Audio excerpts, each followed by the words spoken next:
Welcome to Iron Financial. Our mission here is simple. We help you forge a portfolio that can take a punch. We do that by hammering on the facts, not the hype. And today, we've got PNC Financial Services on the anvil. They just dropped their Q4 2025 numbers, and yeah, on the surface, they look shiny. But we don't care about shiny. We're here to run a full-on stress test. We're going to tear this report down to the studs and see if PNC is a real financial fortress or just a pretty building waiting to crumble. Let's get to work. So the whole theme of our analysis today really is just that. Is PNC actually built of iron? We're not just reading numbers, we are examining the raw materials of their entire financial structure. We're going to look at the quality of their earnings, the real strength of their balance sheet, and whether their strategy is actually built to last. You know, every company's numbers tell a story. Our job is to figure out if that story is about a solid, well-constructed giant, or if it's hiding some critical weaknesses just beneath the surface. And that really boils it all down to this one question, right? This is why you're here. Is this bank a fortress? I mean, a place you can really trust with your capital, an unbreachable bastion in a market that's, well, pretty volatile? Or, if we look a little closer, are we going to start to see some hairline cracks forming under all this economic pressure? And look, this isn't just some academic exercise. The answer here has direct consequences for your portfolio, for your wealth. So enough talk. Let's start digging. Okay, here's the game plan. This is our blueprint for today's breakdown. First up, we'll hit the headline performance. You know, the big, flashy numbers they want you to see. Then we're going to move on to forging a profit engine, where we'll dissect exactly where all this money is coming from. After that, we get to the fun part, testing the foundation's strength. That's where we go looking for risk. Next, we'll analyze the FirstBank growth bet, their huge strategic play. And finally, we will deliver the one and only Iron Financial verdict. Let's dive right in. You know, every earnings report kicks off with the highlight reel. It's the company putting its absolute best foot forward, showing off the polished, finished product for Wall Street. And you gotta admit, on the surface, PNC's performance looks downright impressive. These are the numbers specifically designed to grab your attention and build some serious confidence. So let's take them at face value just for a minute and see what story they're trying to tell.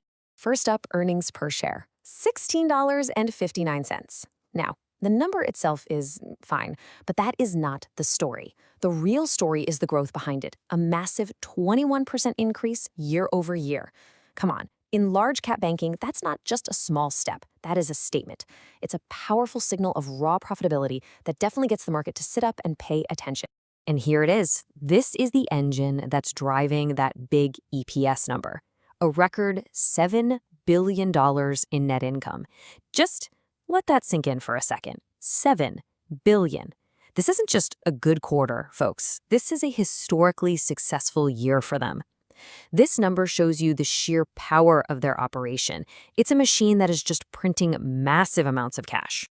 Now listen up, because this metric right here is absolutely crucial. 5% positive operating leverage. Okay, I know it might sound like some boring technical jargon, but it's honestly one of the most important signs of a well-run, disciplined company you can find. All it really means is that their revenues are growing way faster than their expenses. In this case, total revenues shot up by 7%, while their non-interest expenses, they only grew by 2%. That gap right there is beautiful. It shows pure efficiency. They're scaling their income without having to scale their costs at anywhere near the same rate. This, my friends, is the hallmark of a lean, mean, profit-generating machine. Okay, I get it. The numbers are big, 21% EPS growth, $7 billion in income, positive operating leverage. Yeah, the paint job is immaculate. But at Iron Financial, we don't judge a structure by its paint job. We need to test the welds. We have to take a sledgehammer to the foundation. These headline numbers are just the entry point. The real story, the one that actually matters for your portfolio, is buried in the details. So let's grab our tools and start breaking this thing down. So the big question is, where is this $7 billion in profit actually coming from?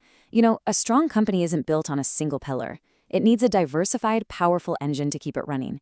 So in this section, we're moving way past those big, shiny headline numbers, and we're getting into the guts of the machine.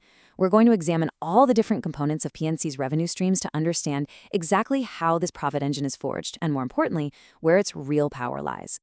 All right, let's pull up the income statement. My eyes go straight to the top line. Over $23 billion in total revenue. That's up a very solid 7%. But check out the balance here. Net interest income, you know, the bread and butter profit from their core loan business, that's up 7%. And then non-interest income, that's fees from asset management, other services, that's up an even stronger 8%. This shows real diversity. They're not some one-trick pony. They are firing on all cylinders. You know what really matters here? It's the consistency. This isn't just some annual number that looks good. Look at this quarter-by-quarter trend. It is a steady, powerful climb from $5.5 billion to over $6 billion. That's not a one-off event. That is sustained momentum. This is the heavy lifting that builds real long-term value, and it proves that they're executing quarter after quarter. Okay, so let's peel back another layer and look at their loan book. This is the absolute heart of any bank. As you can see from this chart, the totally dominant piece of their portfolio is commercial and industrial loans, or C&I, at a massive $199 billion. This is the load-bearing pillar holding up the entire structure. These are the loans to businesses for operations, for expansion, and that pillar is getting stronger. It's up 8% year over year. This is precisely what you want to see a bank doing, fueling the core of the economy. Whoa, hang on a second. Everyone is admiring this big, strong C&I pillar, and that's fine, it's impressive. But did anyone actually bother to notice the piece of the foundation it's sitting on? Look at this number, pulled directly from their own data. Average commercial real estate loans are down 12% year over year. Down 12%. That's not a small dip, people. That is a significant contraction. Is it possible that the impressive strength in C&I is just masking a serious structural crack that's forming in their real estate portfolio? To me, that is a huge red flag. And that is a very fair point. I mean, a powerful engine is totally useless if the chassis it's bolted to is weak. Profitability means absolutely nothing without stability. So let's shift our analysis from how they make money to how they manage risk. It is time to stress test the foundation. We need to look at credit quality, delinquencies, charge-offs. We need to see if that crack in commercial real estate is actually a sign of a much deeper problem. Okay, let's start with the strongest piece of evidence for the defense: net loan charge-offs. This chart here shows the loans that have officially gone bad, the ones that had to be written off as a complete loss. And the ratio for the quarter was just 0.20% of average loans. Let me be perfectly clear. That is an incredibly low number. This is hard evidence of a durable, high-quality loan book. It tells me their underwriting standards are disciplined and that they haven't been chasing risky loans just for the sake of growth. This is what a rock-solid foundation looks like on paper.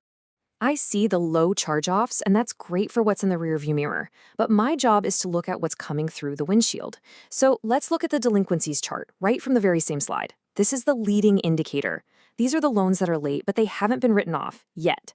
And look at that blue bar, commercial delinquencies. After trending down for a while, they ticked back up at the end of the year. Now, it's not a five-alarm fire yet, but it's smoke. This could be a stress fracture forming just beneath the surface. Is this the first little tremor before a much bigger shake? Okay, so we've got a decent picture of the current structure, a really powerful profit engine, very strong overall credit quality, but with some potential warning signs popping up in commercial delinquencies and a shrinking CRE portfolio. So now let's shift our focus to the future. PNC isn't just sitting back and maintaining their fortress, they are actively trying to expand it with a massive strategic move, the acquisition of FirstBank. This is their big bet on future growth. So on January 5th, 2026, PNC closed its acquisition of FirstBank. And what they're really doing, in essence, is forging a whole new wing onto their financial empire. This move is designed to expand their footprint into key growth markets like Colorado and Arizona. But anytime you try to bolt on a structure this large, you have to question the process. Is it going to be a seamless integration that adds strength, or is it a clumsy addition that just creates a bunch of new vulnerability? Let's take a look at the deal's blueprint. The total price tag was $4.2 billion. Now look at these key financial metrics. PNC projects this deal will be immediately accretive to earnings, and they say it'll add about $1 to their EPS by 2027. But the real headline here, the number that jumps off the page, is the expected internal rate of return of approximately 25%. For a deal of this size, that is an absolute home run. From a capital deployment standpoint, these numbers suggest a very smart, very strategic use of shareholder money. A 25% IRR sounds great in a PowerPoint presentation, but reality can be a whole lot messier. This deal brings in $26 billion in new assets. You know what that also means? $26 billion in new risks that you're inheriting. You're buying another bank's loan book, their customers, and yeah, their problems. And don't just gloss over the $325 million in one-time integration costs. That's real money. Merging two massive banking institutions is incredibly complex, and the execution risk, the chance that something just goes wrong in the process, is enormous. This isn't a simple bolt-on. It's a major renovation with a huge potential for cost overruns. Look, execution risk is always part of the equation in any major project. Nobody's denying that. But you have to weigh that risk against the projected reward. And this is PNC's own forecast for what that reward looks like. They are guiding the market to expect total revenue to grow by approximately 11% in 2026. This isn't just a little bit of incremental growth. They are explicitly telling investors that the FirstBank acquisition is the fuel for a major acceleration of their entire business. It's a bold claim for sure, but it shows you the conviction they have in this strategy.